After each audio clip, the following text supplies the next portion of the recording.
Bienvenue sur cette chaîne YouTube consacrée au procès contre Michael Jackson ayant eu lieu en 2005. Sur cette chaîne, je résume le procès jour après jour en m'appuyant sur la retranscription du procès venant du tribunal de Santa Maria en Californie. Si vous ne l'avez pas déjà fait, je vous recommande fortement de visionner mes vidéos précédentes afin d'avoir une vision précise du déroulement de ce procès et de prendre connaissance de l'ensemble des informations. Dans la vidéo d'aujourd'hui, je vais résumer le déroulement du procès le 26 mai 2005, 60e jour du procès, après la sélection du jury.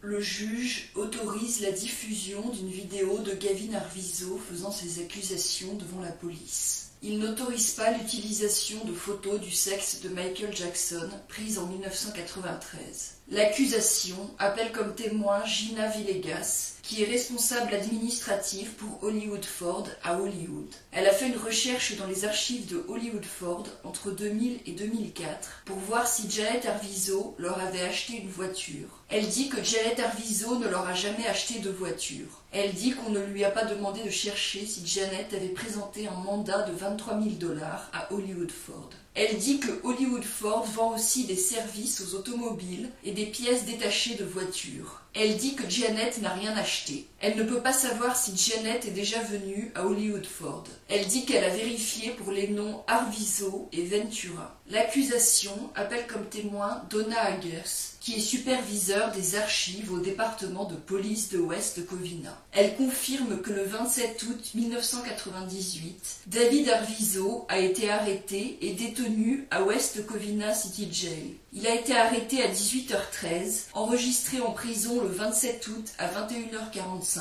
et est sorti le 28 août, 3 minutes après minuit. Janet Arvizo a été arrêtée à 18h et enregistrée en prison à 19h48. Elle est sortie à 21h15. Dans les archives, il n'y a aucune indication du fait que Janet aurait été battue. Sur un formulaire de la police concernant Janet, signé par Janet, il est indiqué qu'elle n'avait pas besoin d'aide médicale. L'employé de la prison avait aussi indiqué que Janet n'avait pas besoin d'attention médicale. D'après les formulaires, qui évaluaient aussi sa santé mentale, Janet avait aussi un niveau approprié de compréhension de son arrestation. Donna Agers confirme qu'une photo est prise de la personne incarcérée quand elle est enregistrée en prison. L'adresse indiquée de Janet et David est à El Monte. Elle confirme que David et Janet avaient été arrêtés pour un délit, ce qui est considéré comme un crime en Californie. L'accusation appelle comme témoin George Erwin, propriétaire de l'entreprise Dino's Moving and Storage à North Hollywood.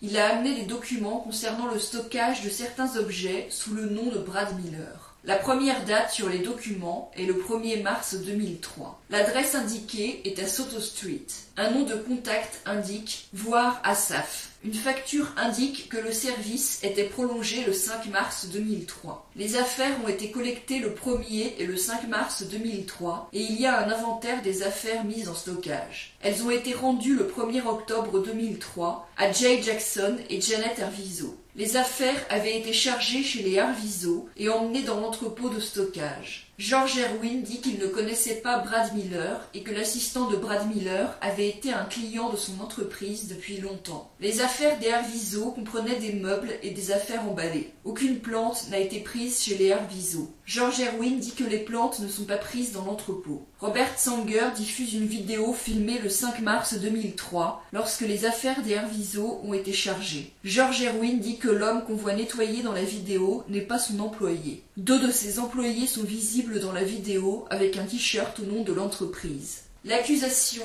appelle comme témoin Teresa Marquez, gardienne des archives à Kaiser Permanente à Baldwin Park, en Californie. Elle confirme qu'elle a cherché des archives médicales de Janet Arvizo du 28 août 1998. Il est indiqué que l'enregistration à l'hôpital a eu lieu à 1h11 du matin et que Janet est partie à 4h15 du matin. Il est indiqué qu'elle est partie dans une bonne condition et qu'on lui a donné du Motrin 400 à 2h45. Les rayons X indiquent « étude normale ». L'accusation rappelle comme témoin William Dickerman. Il commente des lettres qu'il a échangées avec Marc Geragos. Il a envoyé une lettre à Marc Geragos le 26 mars 2003. Il confirme qu'il y fait allusion au passeport et visa des Arvizo. Une lettre du 3 avril 2003 a été envoyée par fax à Marc Geragos et un rapport de transaction de facsimilé indique que le fax a bien été transmis à Marc Geragos. Une lettre du 6 avril 2003 a été envoyée par Marc Geragos et le remercie pour sa lettre du 3 avril 2003 et lui dit de téléphoner pour faire des arrangements. La lettre du 3 avril faisait référence à celle du 26 mars. Une lettre du 8 avril a été envoyée à Marc Geragos par William Dickerman par fax et faisait allusion au passeport, visa et certificat de naissance des Arvizo. Le 9 avril, une lettre a été faxée à Marc Geragos et faisait allusion au passeport, visa et certificat de naissance. Le 11 avril, une lettre a été faxée à Marc Geragos. Le 15 avril, Marc Geragos a répondu à William Dickerman en disant que plusieurs objets étaient en stockage et qu'il voulait savoir où ils devaient être envoyés. William Dickerman dit que Marc Geragos ne lui a jamais répondu concernant les passeports. Le 22 avril 2003, une lettre a été faxée à Marc Geragos pour demander le retour des passeports. Dans une lettre du 15 mai 2003, faxée à Marc Geragos, Dickerman demande encore les passeports et certificats de naissance et il avait souligné le mot « immédiatement ». Les lettres de réponse de Marc Geragos ne mentionnaient pas les passeports. Le 12 juin 2003, Brad Miller a envoyé un fax à William Dickerman.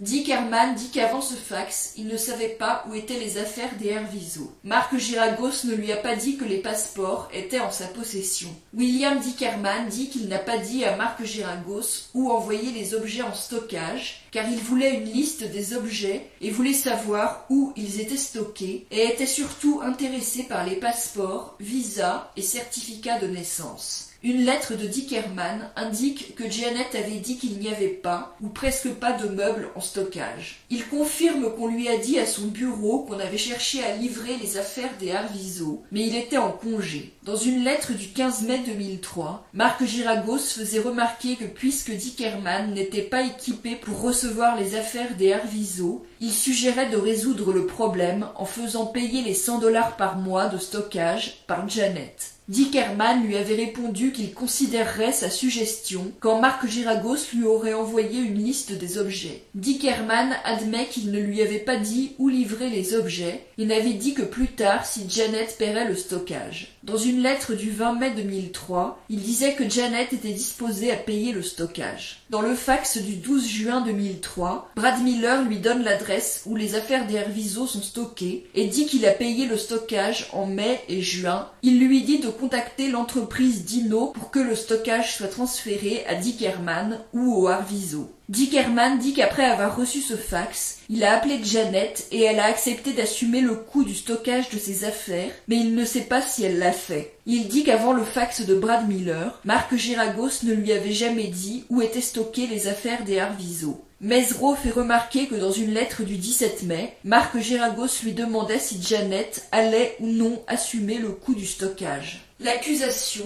appelle comme témoin Christine Kauser, qui a été stagiaire 4 ou 5 ans plus tôt pour le Mid Valley News.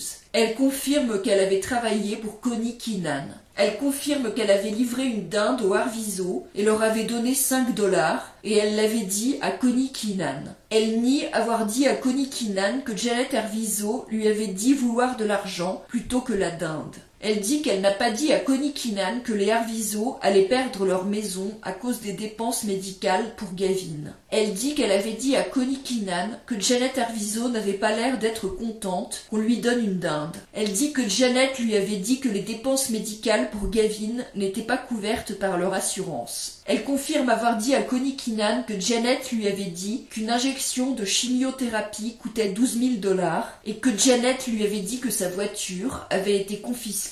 Elle confirme avoir dit à Connie Keenan que Janet avait dit que leur situation financière se détériorait et qu'ils n'avaient plus d'assurance maladie. Après avoir consulté l'article qu'elle avait écrit, elle confirme avoir dit à Connie Keenan que Janet avait dit que l'impact financier sur la famille avait été indescriptible. Elle a dit aussi à Connie Keenan que Janet avait dit que Gavin rêvait de devenir comédien. Elle confirme avoir vérifié son enregistrement de l'interview avec Janet et que Janet lui avait bien dit qu'une injection de chimiothérapie coûtait 12 000 $.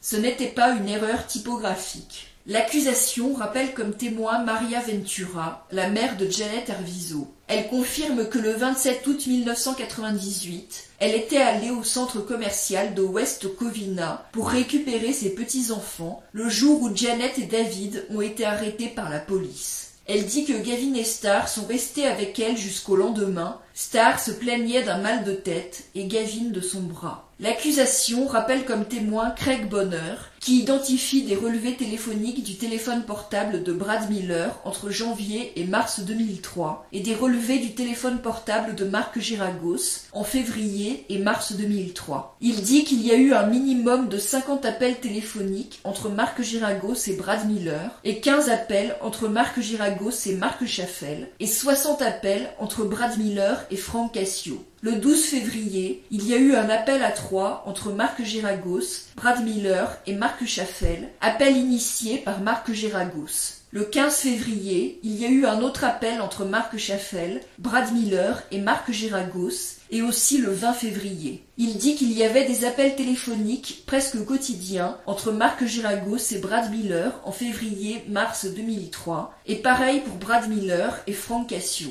Il y avait aussi des appels entre Vinnie Amen et Mark Schaffel. Craig Bonner confirme qu'il avait participé à la perquisition du 18 novembre 2003 et était allé dans la chambre de Michael Jackson et qu'il a entendu l'alarme se déclencher. Le 4 décembre 2004, il est revenu à Neverland et les employés lui ont expliqué le fonctionnement de l'alarme. Il dit que l'un des détecteurs de la chambre n'avait pas fonctionné lors des perquisitions en 2003 et 2004. Il dit qu'en 2003, un autre détecteur situé près de l'une des salles de bain ne fonctionnait pas. C'est ici que se termine ce résumé de la journée de procès. Si vous voulez lire la retranscription du procès, vous trouverez le lien de la retranscription sous la vidéo. Si vous appréciez mon travail, je vous encourage à vous abonner, à liker la vidéo et à la partager.